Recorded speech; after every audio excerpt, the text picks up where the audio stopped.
Okay. Got the notes. Got the note. We're live.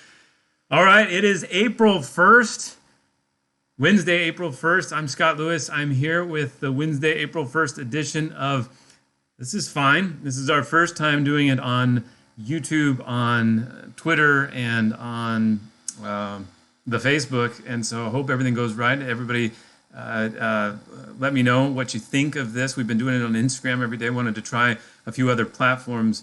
My name's Scott Lewis. I'm the CEO and editor-in-chief at Voice of San Diego.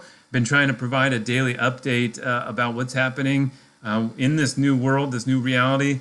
It is April 1st. This is not an April 1st joke. My kids have been playing pranks on me all day. They put a bunch of glue sticks on my desk or my desk chair this morning. That was pleasant. So Councilman Mark Kersey got into the the April Fool's spirit late last night, early this morning. He tweeted, "A lot of people have been asking what I'll be doing with when my term's up in December. I'm excited to announce that I'm selling my house, moving to North Park, growing a beard, and starting an organic cannabis shop called The Ombudsman." Good stuff, Councilman. Good stuff, Councilman. Very poignant. We got a donate.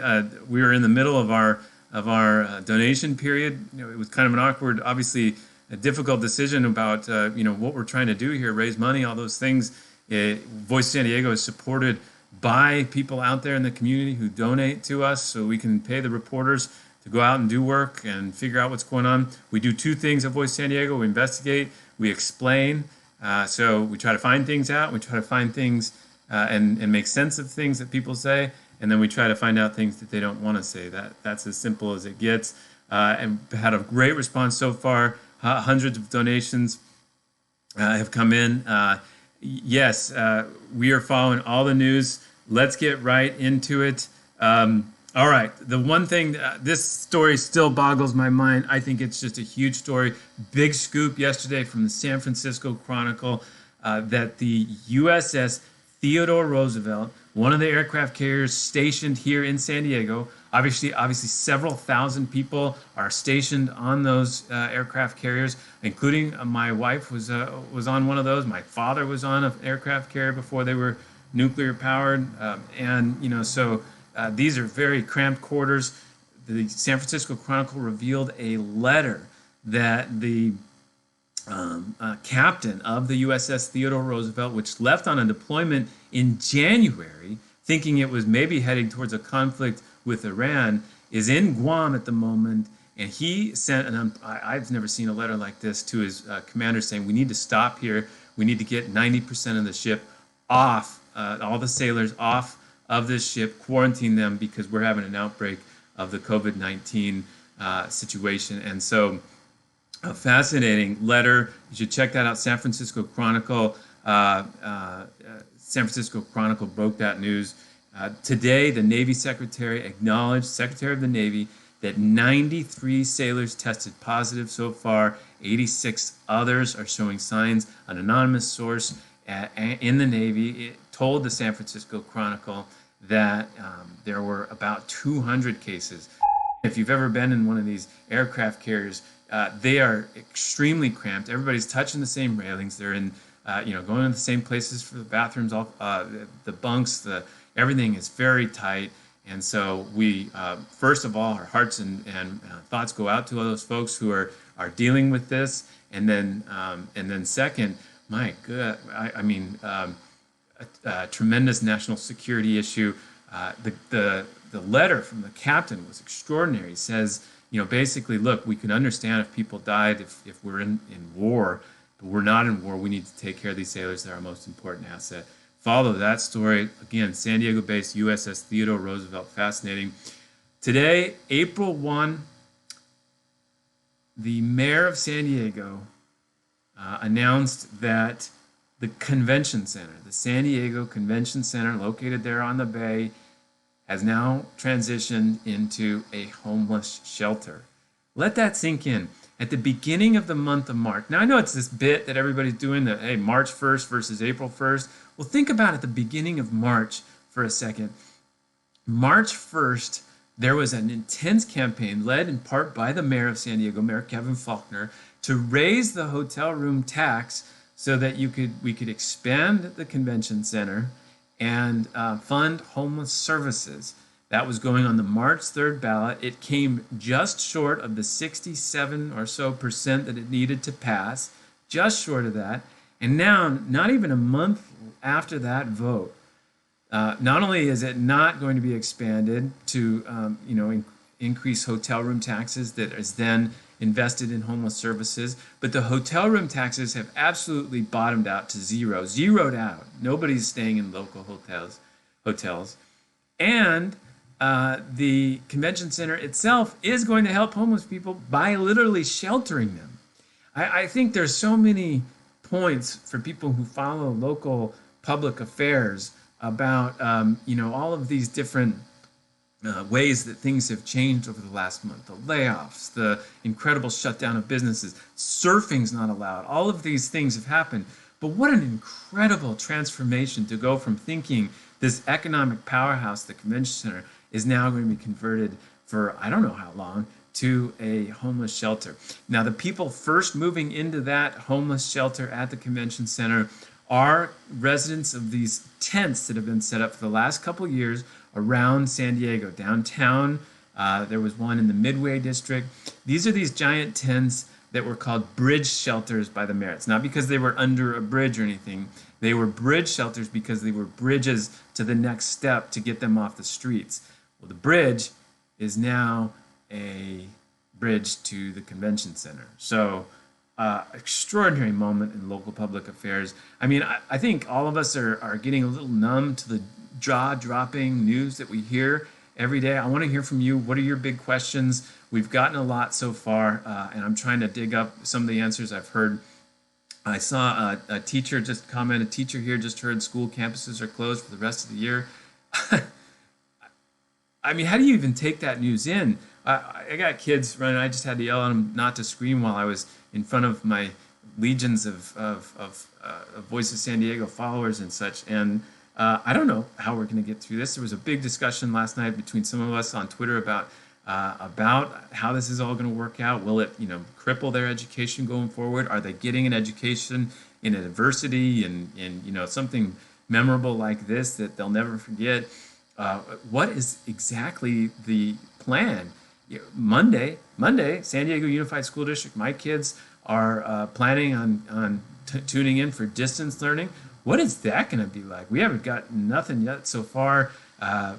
How is that going to work? There's been all kinds of problems. Have you heard about the phenomenon of Zoom bombing, where kids or somebody shares that a Zoom meeting is happening for a class, and then somebody finds that link online and then trolls it with a bunch of images, either funny or racist or things like that? My God, the problems we're going to face are fascinating. So stay tuned for that. But yes, today, California Public Schools California Superintendent of Education, Tony Thurmond, basically announced that we're not going to do schools for the rest of the summer or till the next academic year. Governor Gavin Newsom announced that Google would add about 100,000 Wi-Fi access points around to help people with connectivity, and it's going to be just an extraordinary moment. So our school sent out, I don't know, I'd like to hear your experience. Our school sent out a survey to ask people if they have access to devices and to make sure that if they had access to devices, they also have access to the internet, because you got to be able to connect. So we have a note. All the teachers are going through distance learning training right now. So they consider it a soft launch on April 6th. And then April 27th, they're supposed to ignite, at least in San Diego Unified, sort of launch this, okay, this is real school now. So, we have a couple weeks to sort of hammer out some of these problems, some of these questions, but then move on. Okay, on the question, just got in about Comic-Con. We got a quote from the Tourism Authority and from Comic-Con just a few days ago when this was announced that the convention center would become a homeless shelter. I can't even...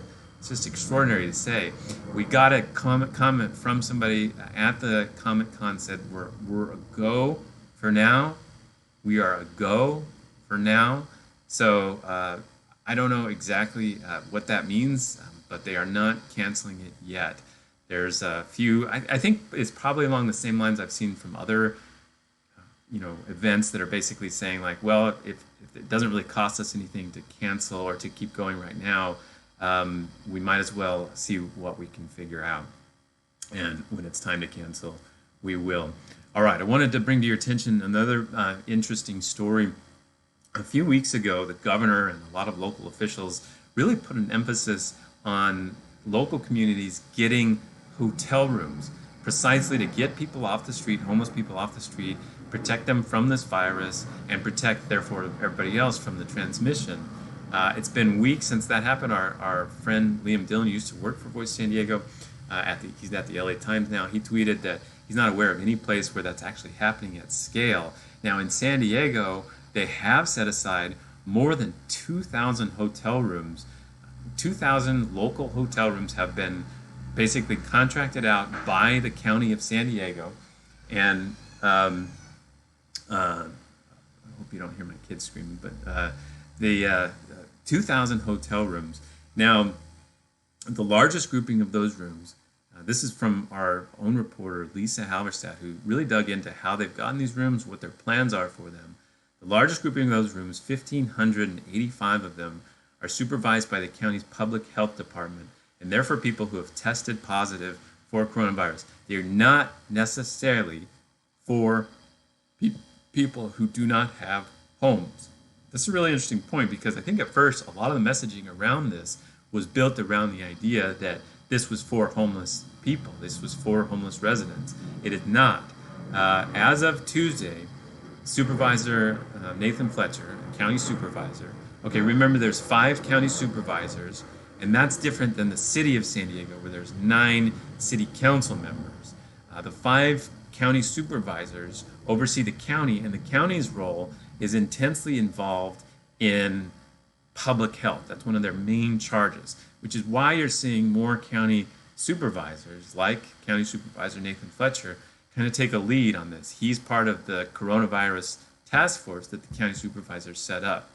Now, the mayor and the city council are more in charge of like specific on-the-ground efforts, which is why the convention center, some of the policing their activity with homelessness, those kinds of things are being done by cops and city and stuff like that. So it's an interplay. You might think of it as the county handles the invisible things like the viruses and support services, and the city handles the things you feel and see. Anyway, County Supervisor Nathan Fletcher said that 276 of the 2,026 county procured hotel rooms were filled so far, so not very many. Now, of those, 95 of the 116 people staying in motel rooms right now are homeless residents. Now, those numbers are a little weird because that second number is about the hotel room set aside by the regional task force on the homelessness. So anyway, they got thousands of hotel rooms. They only have a few filled. They're basically all lined up, ready to make sure that people who are either vulnerable to or actually infected by the virus have a place to go that's away from their family and away from other people. And we're still waiting to see to what extent they're needed. Now, this is costing the county of San Diego $6 million a month. The state has said they're going to send about $50 million to help, but the county is digging into its reserves. The county is able to do that because it has built up reserves for the last several decades of a couple $1 billion. There's been a lot of pressure on them to spend a lot of it, and they have spent a lot of it on behavioral health efforts and mental health efforts for the last year or so, but it is particularly coming in handy as this crisis plays out. So that's one thing to watch. We're tracking that intensely. Next bit of news. I've been talking to a lot of people about this moratorium that a lot of local agencies have put on evictions. You heard from the state that they also did some similar version, basically saying, evicted, that is enforced often by a local government, the sheriffs or the police department that say, like, you got to get out of your house. This is not your house anymore. You need to leave. What the cities and the counties and the state are saying is that enforcement will not happen over this period. Now, there's a couple of important caveats and things to remember with that. They're not saying there's a moratorium on rent. The rent is still due. What they're saying, in fact, is that you have to let your landlord know that you are not going to be able to pay your rent, and B, that it's because of this virus, and C, you have to agree to still pay all of the back rent for the whole time. So you have to pay. So let's say you're making, your rent's $2,000 a month for March or for April, May, and June. You can't pay those because you lost your job. Well, you get back in June. You're able to go forward, and in October you're going to have to come up with $6,000 plus October's rent. So I'm a little worried that that's creating a kind of rent bomb, that this isn't really eviction protection as much as it's eviction delay. And so I think I had a little bit of a back and forth with some of the city officials on that yesterday.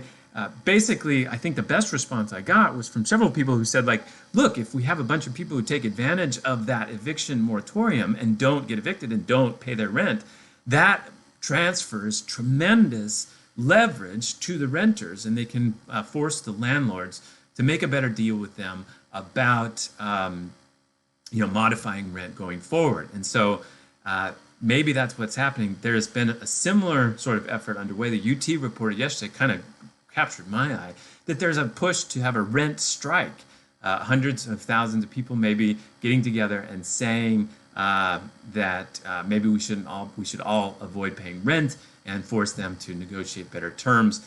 What a dramatic reversal. This was a city just a few weeks ago where getting an apartment rental or a house rental was bananas, and it would cost way too much money, and we were talking about how there's not enough spaces for people and the demand is so high. And now we're flipping it to this idea that, in fact, we might actually give renters so much power that they can just stop paying rent. This is how dramatically things. So we talked about the convention center went from being a economic powerhouse that may fund homeless services because of how much money it's making to it being a homeless shelter, from people not being able to pay rent and find affordable housing to maybe they just don't pay rent and they force landlords to deal with that. The apartment association, the sort of association of landlords, already sent out a news release today saying, whoa, hey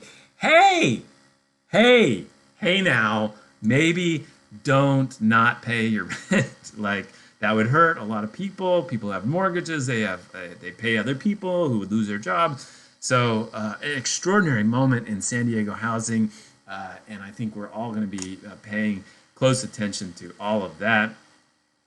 I wanted to follow up another story we've been working on, and this has to do with telehealth. So not too long ago, the Trump administration eased regulations that prevented doctors from interfacing over the internet with their patients.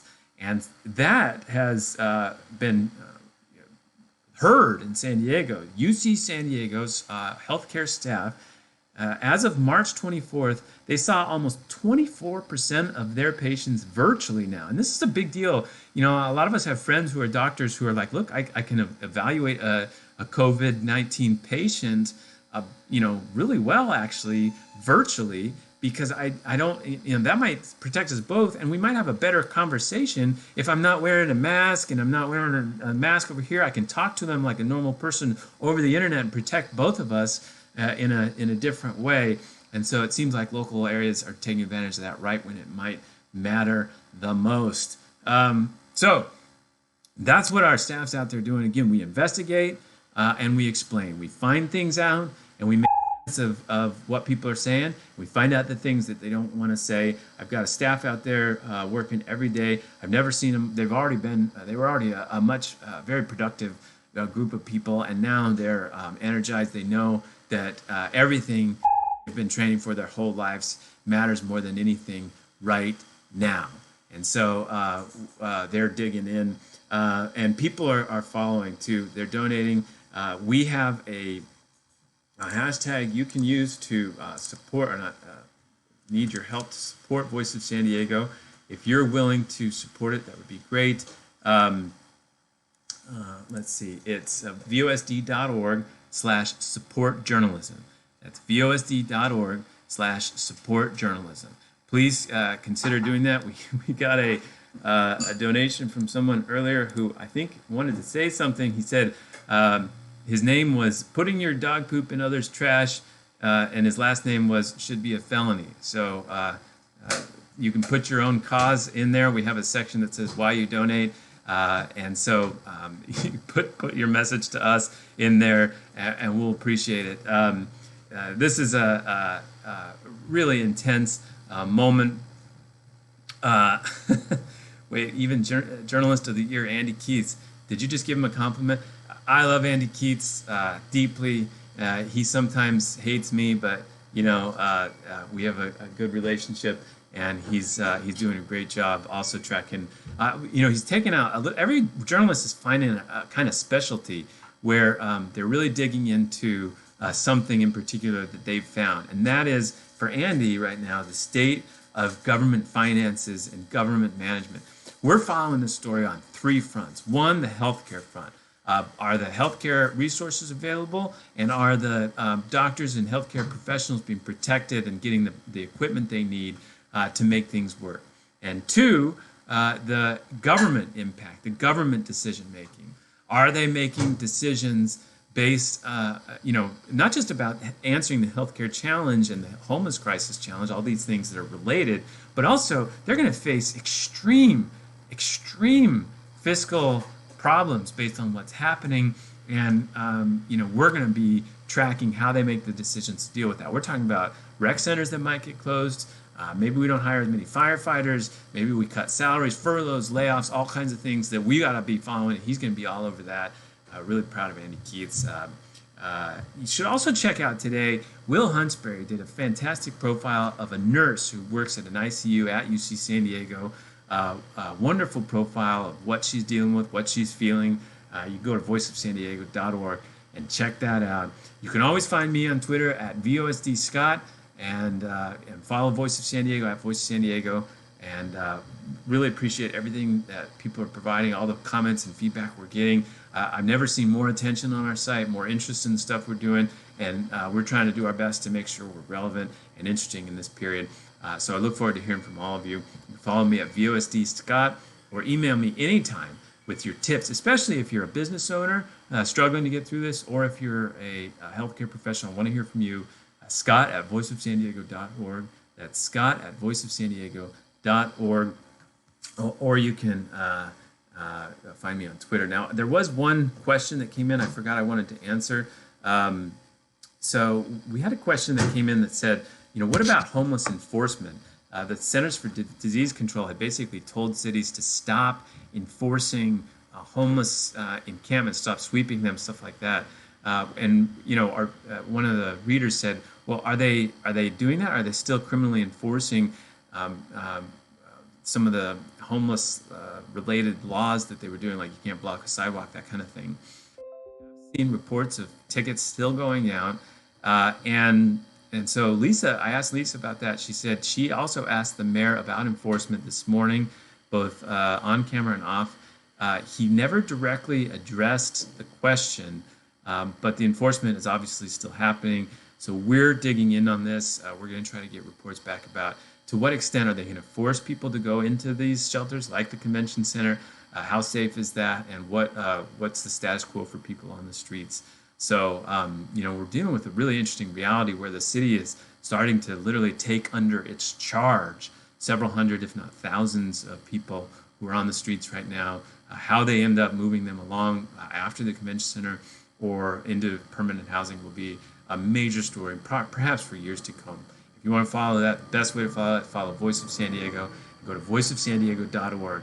And again, I look forward to hearing from you, and thanks for your time.